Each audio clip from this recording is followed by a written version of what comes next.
India गठबंधन के वरिष्ठ नेता खारगे जी, सोनिया जी, शरद पवार जी,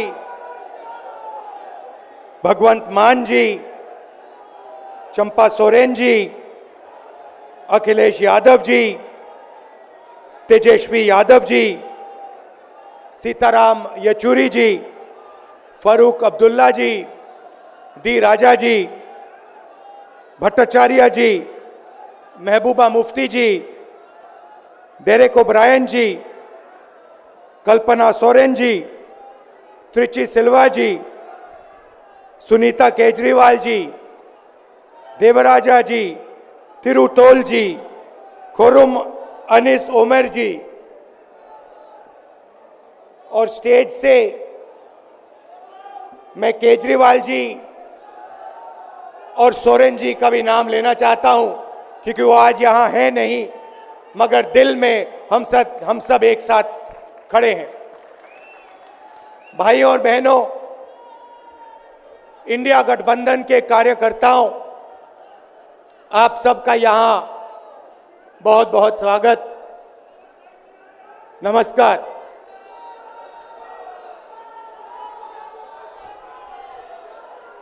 आजकल आईपीएल के मैच चल रहे हैं, देखते हो आप लोग। मैच फिक्सिंग शब्द सुना है आपने? सुना है? जब बेईमानी से एम्पायर पर दबाव डालकर प्लेयर को खरीदकर कैप्टन को डराकर मैच जीता जाता है।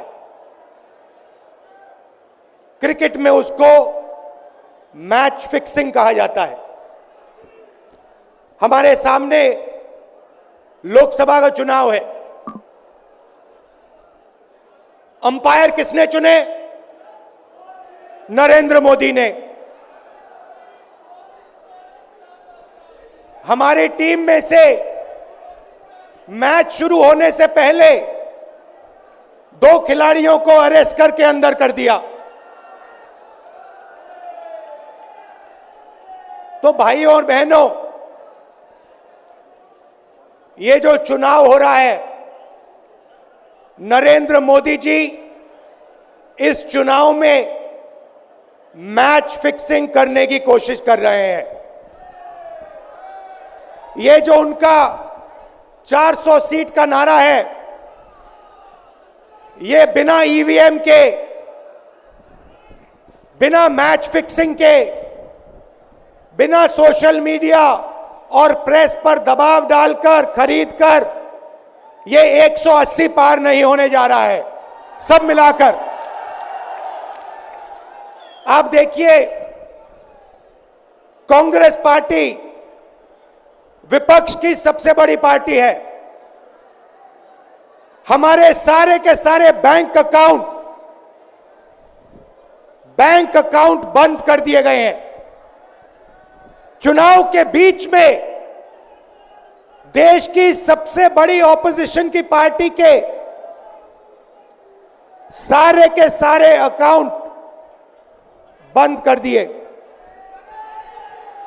हमें कैंपेन चलाना है, हमें लोगों को प्रदेशों में भेजना है, पोस्टर लगवाने हैं। सारा का सारा जो हमारे रिसोर्सेज हैं, बैंक अकाउंट बंद कर दिए गए हैं। तो ये कैसा चुनाव हो रहा है? नेताओं को धमकाया जाता है, पैसे देकर सरकारों को गिराया जाता है, नेताओं को जेल में डाला जाता है। केजरीवाल जी को, सोरेन जी को, ये पूरी की पूरी मैच फिक्सिंग करने की कोशिश की जा रही है। और ये मैच फिक्सिंग सिर्फ नरेंद्र मोदी नहीं कर रहे हैं, ये मैच फिक्सिंग नरेंद्र मोदी और हिंदुस्तान के 3-4 सबसे बड़े अरबपति मिलकर कर रहे हैं। यह सच्चाई है। और यह मैच फिक्सिंग क्यों हो रही है?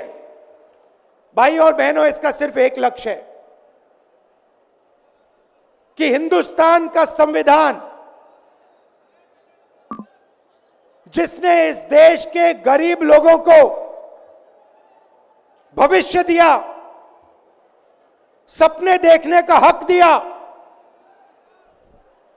उस संविधान को हिंदुस्तान के गरीब जनता से के हाथ से छीनने के लिए यह मैच फिक्सिंग की जा रही है। और मैं आपको बताना चाहता हूं कि जिस दिन यह संविधान खत्म हो गया, उस दिन यह हिंदुस्तान नहीं बचेगा। इसको पुलिस से, धमकी से नहीं चलाया जा सकता है। यह जो संविधान है, हिंदुस्तान की जनता की आवाज है, हिंदुस्तान के दिल की धड़कन है। इसको जिस दिन खत्म कर दिया गया, उस दिन यहां पे हिंदुस्तान नहीं बचेगा। अलग अलग स्टेट हो जाएंगे, हिंदुस्तान नहीं बचेगा। यही इनका लक्ष्य है। ये सोचते हैं कि संविधान के बिना धमकाकर, डराकर police, CBI, ED, income tax department के साथ देश चलाया जा सकता है। ये सोचते हैं मीडिया के बिना देश चलाया जा सकता है। आप मीडिया को खरीद सकते हो, आप मीडिया को दबा सकते हो, आप मीडिया के रिपोर्टर्स का मुंह बंद कर सकते हो, मगर आप हिंदुस्तान की आवाज को नहीं दबा सकते हो।